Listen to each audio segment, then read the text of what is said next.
सुनसान सड़क, रात के 11 बजे, ठंडी हवाएं और जंगल से जानवरों की आती आवाज़ें। ऐसे में वे एक आलीशान बंगले के सामने रौनक, राहुल, सृष्टि और दिव्या खड़े हुए थे। तभी उस घर से मोहित और अनीता बाहर आए। मोहित, आप लोग कौन हो? रौनक, वो सर, हम लोग नोएडा जा रहे थे और रास्ते में हम लोग की गाड़ी खराब हो गई। हमने घर कॉल करना चाहा तो देखा मोबाइल में नेटवर्क भी नहीं था, तो सोचा आपसे मदद मांग कर देख लेते हैं। अनीता, कोई बात नहीं बच्चों, फ़ोन तो मेरा भी डेड है, लेकिन तुम लोग जब तक चाहो तब तक यहाँ रुक सकते हो। अंदर आओ। यह सुनकर चारों खुश हुए। उनको थैंक्स बोलकर घर के अंदर पहुँचे। अंदर जाकर उनकी आंखें फटी रह गईं। वहाँ चारों तरफ महंगे महंगे एंटीक पीस लगे हुए थे। उनको देखकर उन लोगों को चुराने का मन होने लगा। अनीता, बैठो बच्चों, तुमको भूख लगी होगी, मैं सबके लिए खाना लगाती हूँ। मोहित, हाँ हाँ तुम खाना लगाओ, तब तक मैं बच्चों से बातें करता हूँ।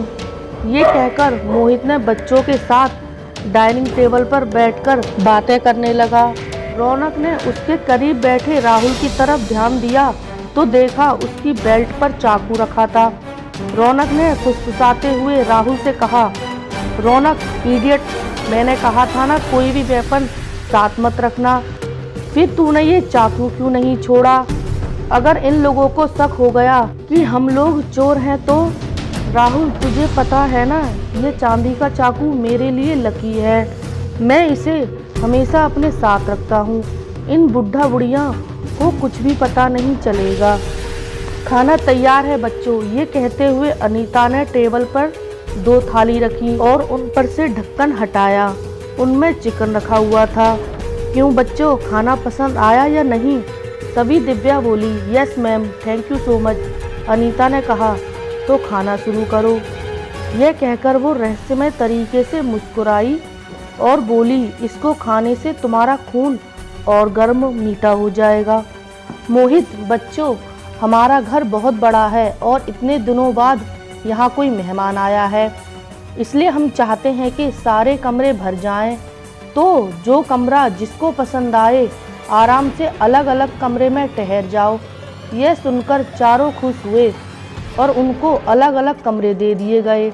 मैसेज मिलते ही सब 1 घंटे का इंतज़ार करने लगे। ठीक 1 घंटे बाद रौनक कमरे से निकलकर मोहित के और अनीता के कमरे की तरफ गया। हल्के से दरवाज़ा खोलकर अंदर देखा तो बेड पर मोहित अकेला सो रहा था। रौनक, ये तो और अच्छा हुआ कि ये दोनों अलग अलग सो रहे हैं। ये कहकर वो दबे पांव कमरे के अंदर दाखिल हुआ और चुपचाप अलमारी की तरफ जाकर उसे खोलने लगा। वो अलमारी खुल नहीं रही थी, उसे लगा वह लॉक है। फिर उसने देखा कि मोहित के तकिए के पास एक चाबी रखी हुई है। उसे लगा कि ये वही चाबी है, उस अलमारी की ही होगी। वह जैसे ही चाबी के लिए उठा, मोहित ने उसका हाथ पकड़ लिया। रौनक डर गया। मोहित ने खौफनाक अंदाज में हंसते हुए जैसे ही अपनी आंखें खोली, रौनक के मुंह से चीख निकल पड़ी। मोहित की आंखें का रंग बदलकर लाल हो चुका था और उसके 2 दांत बड़े बड़े हो गए थे। मोहित उठा और रौनक चिल्लाकर उससे दूर हो गया। मोहित हंसते हुए बोला, क्या हुआ मोहित, चोरी का इरादा कैंसिल कर दिया? रौनक चिल्लाया और दरवाजे की तरफ भागा, लेकिन वो दरवाजे की तरफ पहुंचता उससे पहले ही मोहित ने उसे पीछे से पकड़ लिया और भयानक अंदाज में हंसा और बोला, आज इतने दिन बाद ताज़ा खून पीने को मिलेगा। इतना कहते हुए मोहित अपने तेज दांत रौनक के गर्दन पर लगाकर उसका खून चूसने लगा। कुछ ही मिनटों में उसने रौनक का सारा खून चूस लिया और कुछ ही देर तक छटपटाने के बाद रौनक ने दम तोड़ दिया। फिर मोहित ने हंसते हुए बोला, वैम्पायर हाउस में आपका स्वागत है। दिव्या, लगता है रौनक सारा माल लेकर फरार होना चाहता है। 1 घंटा तो हो चुका, अभी देखती हूँ। ये कह के वो चलने लगी। अपने कमरे से बाहर निकली और बाहर हॉल में पहुंची उसे वहाँ कोई दिखाई नहीं दे रहा था। तभी पीछे से आवाज़ आई, अनीता यहाँ क्या कर रही हो दिव्या? कुछ चाहिए था? दिव्या, यस मैम, मुझे प्यास लगी हुई थी। अनीता आओ मेरे साथ, मैं तुम्हें पानी पिलाती हूँ। ये कहकर अनीता ने उसका हाथ पकड़ा और किचन की तरफ ले गई।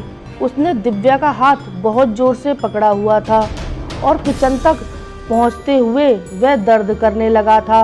दिव्या बोली, मैम मेरा हाथ छोड़िए, दर्द हो रहा है।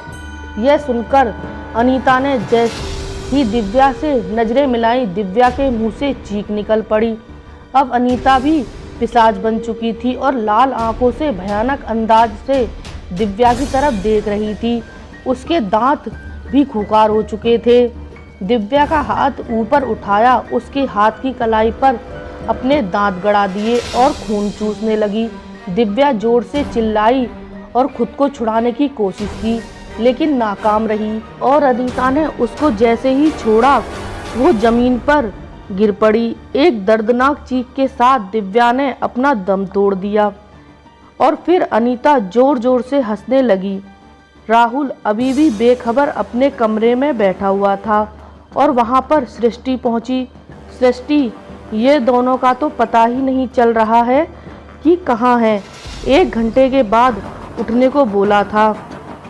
राहुल, मैं भी रौनक का ही कॉल का वेट कर रहा था।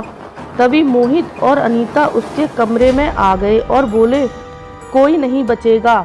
मोहित और अनीता को पिशाच के रूप में देखकर सृष्टि डर गई और भागकर राहुल के पास चली गई। सृष्टि और राहुल दोनों डर गए।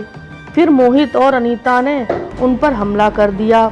मोहित राहुल के ऊपर झपटा और उसे बेड पर जा गिराया। अभी उसकी गर्दन पर दांत गड़ाने ही वाला था कि उसका हाथ तकिए के पास रखे राहुल के चाकू से टकरा गया। मोहित चिल्लाते हुए उससे दूर हो गया। राहुल समझ गया कि यह पिशाच है और पिशाच चांदी से दूर रहते हैं। राहुल ने झट से वो चाकू उठाया और मोहित की तरफ पॉइंट किया। राहुल ने देखा कि अनीता सृष्टि के ऊपर है और उसके ऊपर दांत गड़ाने ही वाली है। उसने भागकर अनीता की कमर में चाकू मारा और वो चिल्ला उठी। वो चिल्लाते हुए जमीन पर गिरकी और तड़पने लगी। उसके शरीर से जो खून निकल रहा था वो नीला था।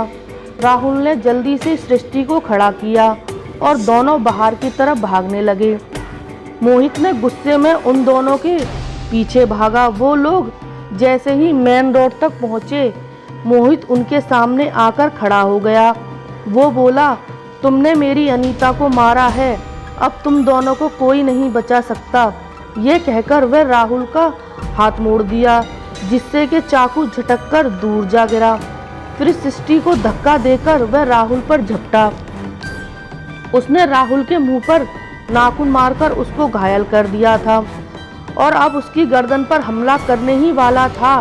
तभी सृष्टि ने जमीन पर गिरा हुआ चाकू उठाया और भागकर मोहित की गर्दन पर चला दिया। मोहित भयानक आवाज में चिल्लाता हुआ जमीन पर ढेर हो गया। धीरे धीरे मोहित के शरीर से भी नीला नीला जहरीला खून निकला और वो भी खत्म हो गया। राहुल ने तुरंत ही सृष्टि का हाथ पकड़ा और बोला, यहाँ से निकलते हैं। और फिर दोनों रात में ही आंखों में डर और दिल में खौफ लिए वहाँ से दूर भाग निकले और फिर दोनों ने कभी भी चोरी ना करने की कसम खाई। आशा करती हूँ आपको ये कहानी पसंद आई हो और ऐसी कहानी सुनने के लिए मेरे चैनल को सब्सक्राइब करके बेल आइकन को प्रेस करें। धन्यवाद।